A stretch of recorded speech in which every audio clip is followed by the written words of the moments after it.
We are back with an update for the AFC North after Week 11 of the NFL season. Getting right into it with the Ravens, who improved their record to 7-3. They won 13-3 at home against the Carolina Panthers.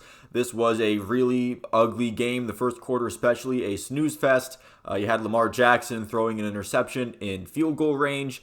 The Ravens having a chance to score a touchdown before half, but they have to settle for a field goal. They go up 3-0 right before halftime.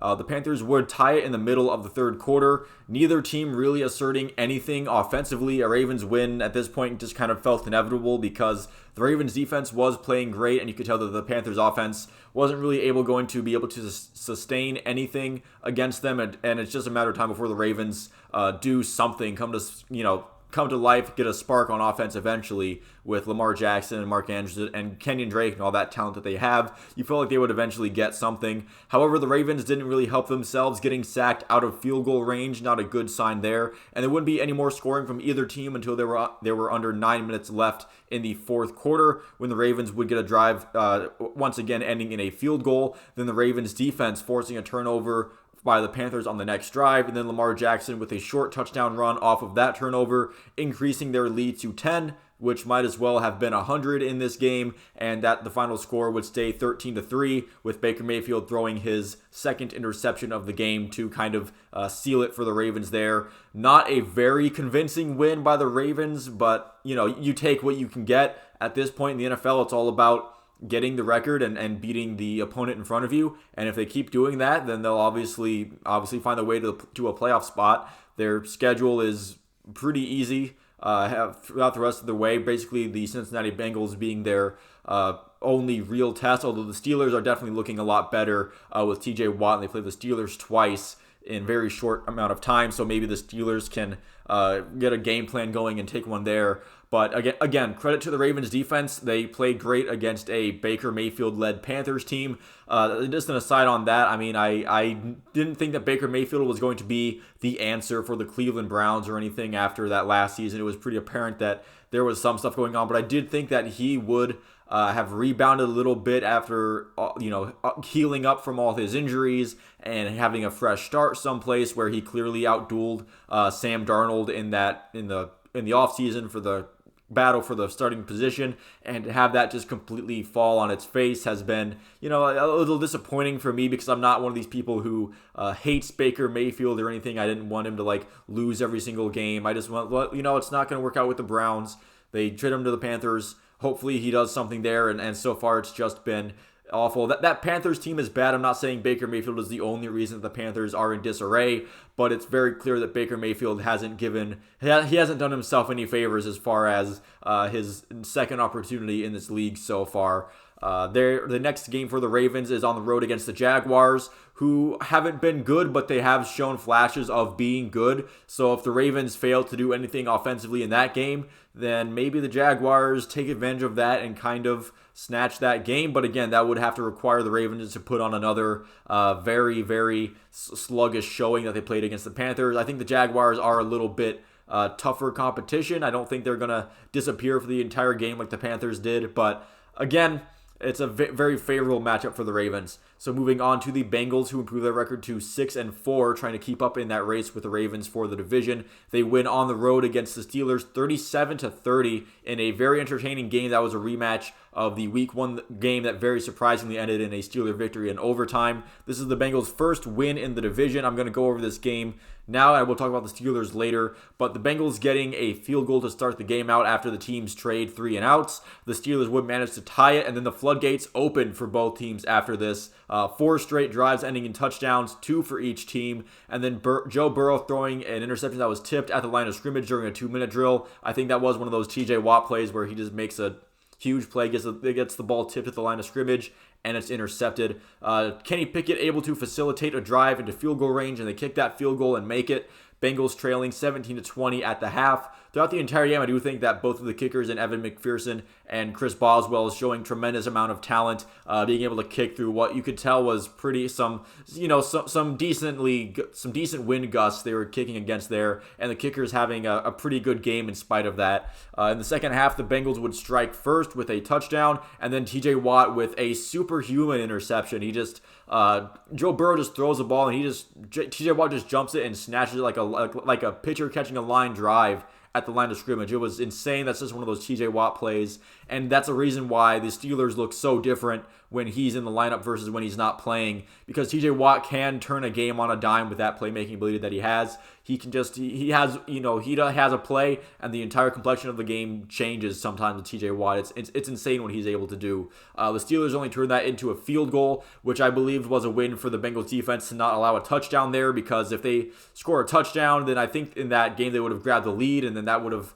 got the Steelers crowd really going. But again, I thought it was a win for the Bengals defense to only allow 3 points when the Steelers definitely could have grabbed a ton of momentum there. And then Evan McPherson answering with a really good 54-yard field goal that was able to navigate the wind and find its way through the uprights. And then the defense is standing tall for a bit in the fourth quarter. And then P. Ryan continuing his productive game with I believe that was his second touchdown of the game. Bengals going up 2 scores late. The Steelers would fail a 4th and 9. The Bengals kicking another field goal to go up by 14. The Steelers get pretty much a garbage time touchdown. They fail the onside kick, and the Bengals win. The next game for the Bengals is on the road against the Titans, so that's going to be another test for the Bengals against a team that has a really good record, but nobody's really talking about as far as being a legitimate contender for anything. I think that's just because the Titans have gotten a lot of wins, but nothing very convincing, not a whole lot of statement wins from the Titans, but we'll see how they fare against the Bengals. And for this game for the Bengals, this was obviously a must-win. The Bengals having their struggles against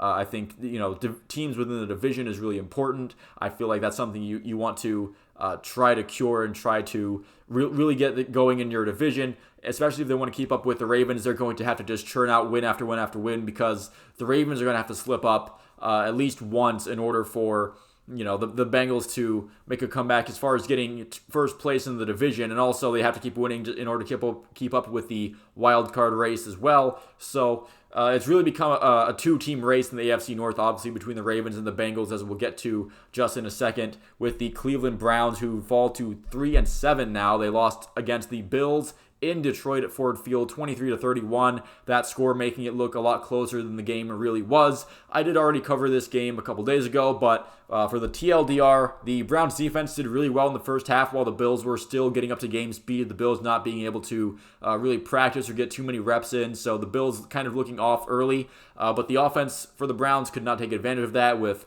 drops on touchdown passes, a very awful turnover on a botched snap, and an inability to run the ball after Ethan Posick went down. Not having Ethan Posick also playing a role in that botched snap turnover. And the second half was all Bills. I mean, the Browns defense pretty much collapsed. There was another backup running back that went for an absolutely insane game against the Browns. It just happens every week at this point. Followed by a futile comeback attempt late. Again, they do get it to within 8 points, a one-score game. They get an onside kick that they almost get recovered, but even if they recover it, it was still very unlikely that they are able to go down the field, score a touchdown, get a 2-point conversion, and then that's just to tie the game. So very unlikely the Browns would have even came back, even if they would have recovered the onside kick. The only reason to really watch Browns games, if you're not me, you're not covering this, but if you're just a casual fan who just wants to see successful football, the only real reason to watch the Browns the rest of the way is to really see how Deshaun Watson looks in this offense. Is there going to be hope for next year? Does he show enough flash in Kevin Stefanski's system that you don't have to seriously consider maybe getting a new head coach, but because he just looks so good in that system? I mean, the Browns are technically, just like the Steelers, still in, mathematical contention for a playoff spot, but it's getting less and less likely by the week. And the Browns' next game is at home, so they return to Cleveland against the Buccaneers, who, after looking a bit for some stretches, they've started to look a bit more like themselves as of late. So, of course, the Browns get the Buccaneers as soon as they start to kind of have some upward momentum. Maybe the bye week killed that for the Bucs, but I'm not holding my breath against this Browns team, even if the Buccaneers were playing at their previous horrible state. And then still technically in the bottom of the division is the Pittsburgh Steelers, who are also 3-7. They lose to the Bengals at home 30-37. I just went over the game, and I'm not going to say all that again. But Kenny Pickett and George Pickens do continue to show very encouraging flashes. Those are obviously the two skill position on the offense rookies that everyone's thinking about for the Steelers. If they're going to be legitimate contenders in the future, then those two rookies are probably going to have to be big parts of that. And Kenny Pickett, he hasn't looked like a world beater or anything, but I do think he has shown some general improvement of getting used to playing on a roster that isn't necessarily the best. And George Pickens has been making dynamic plays for the Steelers really since week 1. And I think if they get him the ball more, then they'll have more success. TJ Watt essentially willing 2 interceptions, I believe. Again, I think that was him on the line of scrimmage. I have to look at that one back. It was just too bad for the Steelers that he had to miss a lot of the season.